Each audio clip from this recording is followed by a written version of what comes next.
la Convención Interamericana para prevenir, sancionar y erradicar la violencia en contra de las mujeres. Esta convención es promovida por la Comisión Interamericana de Mujeres. Recuerden que promover tratados específicos sobre derechos humanos de las mujeres es una de sus funciones primordiales. Gracias a la influencia de la segunda ola del feminismo, que empieza alrededor de 1960, cuando ya viene en declive el movimiento del sufragismo, porque ya más o menos en todos los países se ha logrado el reconocimiento del sufragio femenino. Este nuevo movimiento feminista va a buscar, bajo el lema "lo personal es político", dar luz o ubicar las causas de la subordinación de las mujeres respecto de los hombres. Y se ubican dos fenómenos muy importantes: la discriminación en contra de las mujeres, que va a derivar en la adopción a nivel de la ONU de la Convención para eliminar todas las formas de discriminación en contra de la mujer, y el otro es la violencia, en principio calificada como violencia doméstica, hoy violencia de género o violencia en contra de las mujeres, que va a dar origen a esta convención. La Comisión Interamericana de Mujeres va a empezar los trabajos para los estudios y los trabajos para preparar esta convención a principios de la década de 1990 del siglo pasado. La comisión va a lograr presentar ya el proyecto de la convención a la 24ª reunión de la Asamblea General de la OEA, que se realiza en 1994 en Belém do Pará, Brasil. Esa es la razón por la cual a la convención también se le conoce como la Convención de Belém do Pará. La convención entró en vigor en 1995 y actualmente 32 de los 34 estados miembros de la OEA la han ratificado. ¿Cuáles son las dos principales características de esta convención? Bueno, una muy importante.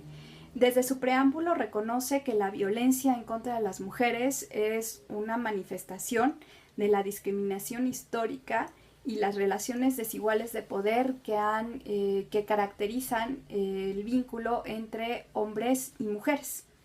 También establece, de hecho es el único tratado que reconoce que la violencia en contra de las mujeres es una violación de derechos humanos.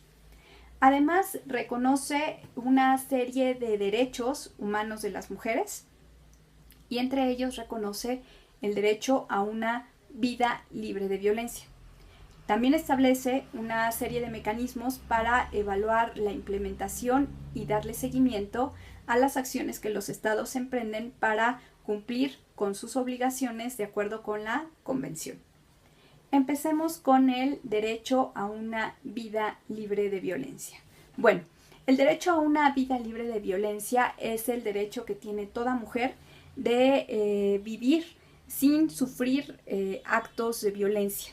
La Convención define a la violencia en contra de las mujeres como cualquier acción o conducta basada en el género que causa la muerte, daño o sufrimiento físico, sexual o psicológico a una mujer, tanto en el ámbito público como en el ámbito privado. Es decir, reconoce los tipos y las modalidades en las cuales se manifiesta la violencia en contra de las mujeres.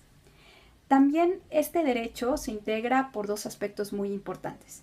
El primero, el derecho a ser libre de toda forma de discriminación, y ahí se une con la Convención de la CEDAW, la Convención para eliminar todas las formas de discriminación en contra de las mujeres, y también incluye el derecho a una vida libre de violencia, el derecho a ser valorada y educada libre de patrones estereotipados de género.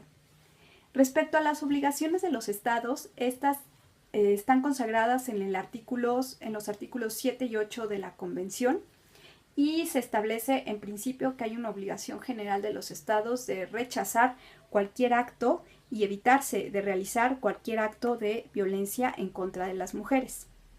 También deben de adoptar legislación, medidas y políticas necesarias para prevenir, sancionar y erradicar esta violencia. El artículo 7 establece una serie de obligaciones que se deben de empezar a implementar al momento en que el Estado firma y ratifica la convención, y el artículo 8 se refiere a una serie de medidas que se deben de adoptar de manera progresiva. Para la adopción de estas medidas se debe de tomar en cuenta, conforme al artículo 9, que las mujeres pueden vivir ciertas circunstancias o vivir en ciertas situaciones que van a exacerbar el efecto de la violencia que sufren. Por ejemplo, que se encuentren en contextos de pobreza extrema, que sean mujeres indígenas, que sean niñas, que vivan con algún tipo de discapacidad. Respecto a los mecanismos para vigilar la implementación de la convención va a establecer 3 mecanismos. El primero, al igual que la convención, al igual que la CEDAW, va a ser la adopción, la emisión de informes que elaboran los estados partes de la convención y que son presentados a la Comisión Interamericana de Mujeres. En estos informes se presentan todas las medidas que han adoptado los estados para llevar a la realidad la Convención de Belém do Pará.